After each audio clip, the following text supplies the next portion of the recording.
Let me start by asking you something. Have you ever noticed how some enterprise networks just work, no matter how large they grow, while others start falling apart the moment a new branch office, cloud service, or remote workforce is added? The difference isn't just the hardware, it's how the network is designed from the ground up, how the architecture aligns with business goals, how security and redundancy are baked in, and how scalability and cost are balanced. Welcome to Bluehat Cybersec Academy. Why modern enterprise networks are so demanding. Today's enterprise networks are expected to do a lot more than they did even a few years ago. They need to be available 24/7, secure by default, scalable for future growth, and fast enough for real-time collaboration. On top of that, organizations want networks that make financial sense, reducing expensive MPLS circuits or over-engineered hardware. This is why a careful, structured design is critical from the start. Understanding the business. Before the network, before touching any technology, the first step is to understand the business. Imagine a global services organization with roughly 8,000 employees operating from a central headquarters, 2 regional data centers, and about 45 branch offices. Add in remote and hybrid workers, and the complexity grows. At this stage, network architects interview stakeholders, identify key applications, assess growth plans, and document business priorities, like which applications are mission-critical, which locations can tolerate some downtime, and which ones cannot. This step is often underestimated, but it's where the success or failure of the network is defined. Enterprise application, landscape, and user demands. Now, let's consider the applications that drive network behavior. In our case study, the enterprise relies heavily on ERP and CRM systems, VoIP and video conferencing, cloud-based SaaS platforms like Microsoft 365 and Salesforce, and internal web or database applications. Understanding traffic patterns, peak usage hours, and latency sensitivity for these applications is key. For example, ERP may require low jitter for database transactions, while video conferencing demands high bandwidth and low packet loss. Ignoring this can lead to frustrated users and performance complaints, even if the network hardware is top of the line. Now, let's talk about the core business and technical requirements. From the business perspective, the network has some non-negotiable requirements. First, high availability is a must. Downtime has to be minimal, especially for those critical locations. Secure access is also essential, so branch offices, remote users, and cloud applications all need to be protected. Scalability matters too, since new offices or cloud services should be able to integrate without any major redesign. We also need predictable performance because, voice, video, and business-critical apps really have to function smoothly. And of course, cost-effectiveness is important. The network should optimize both operational and capital expenses. These requirements actually guide every design choice, from device selection to routing protocols. When it comes to choosing the right enterprise network architecture, the solution follows a hybrid hierarchical model, which is, honestly, proven effective for large enterprises. This approach clearly separates the core, distribution, and access layers, which helps reduce complexity while supporting future growth. Plus, it makes it possible to implement targeted security policies, simplifies troubleshooting, and, makes upgrades much easier. The core layer, situated in regional data centers, handles high-speed routing and inter-data center connectivity. It's designed for maximum resilience, often using redundant devices, dual power supplies, and fast failover mechanisms. A strong core ensures that even if a branch or access layer experiences issues, the backbone stays stable, so business-critical traffic can continue flowing without any major interruptions. So, just below the core, the distribution layer actually aggregates traffic from branches, enforces policies, and ensures smooth connectivity to the core. It also enables things like QoS policy enforcement, routing, segmentation, and traffic filtering. But, mistakes here, like improperly configured VLANs or ACLs, can end up propagating problems across the entire network. The access layer is where users, devices, and local applications all connect. It's really the layer where LAN design, Wi-Fi coverage, endpoint security, and PoE for devices all come into play. Branches with poor access layer design often see the most noticeable user complaints like slow file transfers or poor video calls, even if the core is actually quite strong. Next, the WAN strategy determines how all sites communicate. Honestly, a single technology rarely suffices. Modern enterprises often adopt a hybrid WAN, combining SD-WAN, MPLS, and backup LTE or 5G links to balance cost, performance and reliability. So, in this design, SD-WAN over business-grade internet is actually the primary choice. MPLS is kept for those really critical, latency-sensitive traffic needs, and LTE or 5G is there as an emergency backup. This kind of hybrid approach is, cost-effective, ensures reliability, and supports dynamic application-aware routing, which basically means traffic can automatically use the best path depending on real-time network conditions.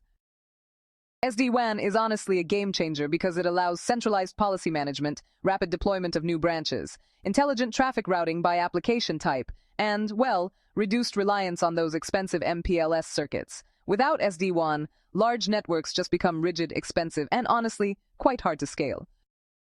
Connectivity, of course, extends beyond branches. Dual connections to cloud providers like AWS and Azure, secure VPN tunnels, and redundant VPN hubs all come together to ensure high availability and resilience for cloud-hosted applications. Redundancy here really helps avoid single points of failure and ensures business continuity, even during outages.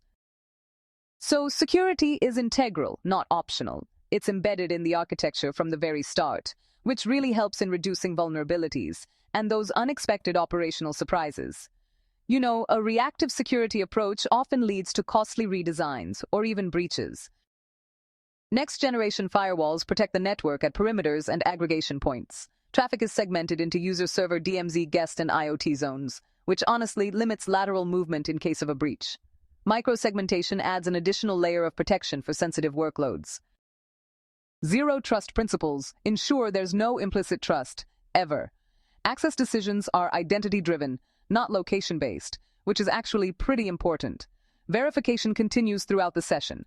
This approach, really, reduces the risk of compromised devices or stolen credentials causing widespread damage. Secure remote access for a distributed workforce is, well, absolutely essential. Access is both secure and role-based, with multi-factor authentication adding that extra layer of protection. Endpoints are always checked before granting access, making sure devices meet the necessary security standards. Without these safeguards, remote users can, pretty easily become attack vectors. When it comes to threat detection, prevention, and visibility, security monitoring includes things like IDS and IPS, malware sandboxing, and URL filtering.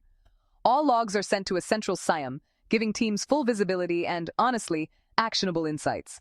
This setup really helps reduce incident response time and strengthens overall network defense.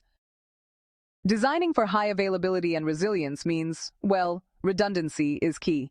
Routers, switches, and firewalls are always paired. Critical WAN links are duplicated too. Failover models are carefully tuned for minimal downtime.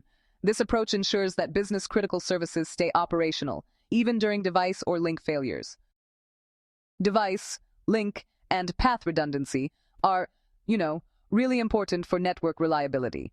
Active-active or active standby setups are common. Multiple WAN paths, fiber diversity, and dual power supplies at critical locations help prevent single points of failure. Failing to plan redundancy is honestly one of the most common causes of enterprise outages. Dynamic routing and fast failover are, well, essential for keeping networks running smoothly. Protocols like OSPF and BGP automatically reroute traffic when links fail. SD-WAN monitors latency, jitter, and packet loss in real time, dynamically forwarding traffic along the best available path to maintain application performance. Power and physical infrastructure resilience are honestly just as critical. Even the power supply is redundant dual power supplies, UPS, and backup generators. Fiber paths are physically diverse. Neglecting physical redundancy is a hidden risk that can compromise even the best network design. So, performance is critical. Downtime and slow applications really frustrate users. The network must prioritize real-time traffic, ensure consistent throughput, and minimize latency for critical apps. Traffic is categorized as voice or video, business critical, and best effort. This allows the network to treat traffic differently, ensuring critical services get priority without over-provisioning. Quality of service and bandwidth control. Well, it's all about ensuring that QoS policies guarantee bandwidth for essential applications while limiting less critical traffic. This approach prevents bottlenecks and honestly ensures a predictable user experience across multiple sites. SD-WAN path selection and optimization means that SD-WAN continuously monitors paths and reroutes traffic dynamically. This kind of application-aware optimization, ensures the best experience even during network congestion or partial outages. Designing for scalability and long-term growth is crucial because the network must grow with the business. Using modular, hierarchical designs, standardized templates, and IP summarization really helps simplify expansion. So new branches, mergers, or cloud initiatives can be integrated without the need to redesign the core network. Modular network design and standardization is all about using standardized templates to enforce consistency, reduce human errors, and honestly, make troubleshooting simpler. Consistent VLANs, addressing, and routing allow teams to scale operations efficiently. Zero-touch provisioning makes deploying new branches or remote offices seamless. Cloud adoption and mergers are supported without disrupting existing services. This forward-thinking design avoids costly retrofits later.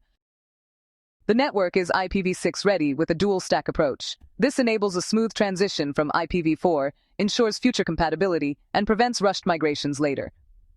Neglecting IPv6 readiness can create address conflicts or bottlenecks as traffic grows. Cost efficiency is critical, but must balance reliability and performance. SD-WAN reduces MPLS costs by about 40%. Subscription-based cloud services replace large upfront investments. Cloud-managed platforms reduce operational overhead, and careful hardware right-sizing ensures branches are neither over nor under-provisioned. Hardware right-sizing and vendor strategy means that branches are equipped with devices that meet current needs, not just some speculative future demand. A multi-vendor approach helps avoid lock-in, encourages competitive pricing, and honestly, it provides the flexibility needed as technologies continue to evolve. Network operations, monitoring, and day 2 success. Well, deployment is really just the beginning. It's the ongoing operations that actually determine long-term success. Visibility, telemetry, and proactive monitoring are just essential. Centralized dashboards, SNMP, flow telemetry, and proactive alerts all work together to make sure that problems are detected before users even notice anything. So, with centralized logging, logs are collected and correlated across devices, which really helps in faster incident response. And, the mean time to repair drops significantly when you have these centralized insights at your fingertips. Automation standardizes deployments, reduces human errors, and accelerates branch rollouts. Without it, operational overhead grows exponentially as networks scale. Segmentation supports compliance zones. Logs are securely stored. Every change is documented, ensuring audit readiness and regulatory adherence. Start with business requirements, not tools. Redundancy must protect critical services. Security should be architectural, not an afterthought. Standardization, automation, and future-proofing makes scaling sustainable. A well-designed network does more than support the business. It enables it. Architecture, security, performance, scalability, and cost must be balanced to create a strategic asset rather than just infrastructure. Thanks for watching Bluehat Cybersec Academy.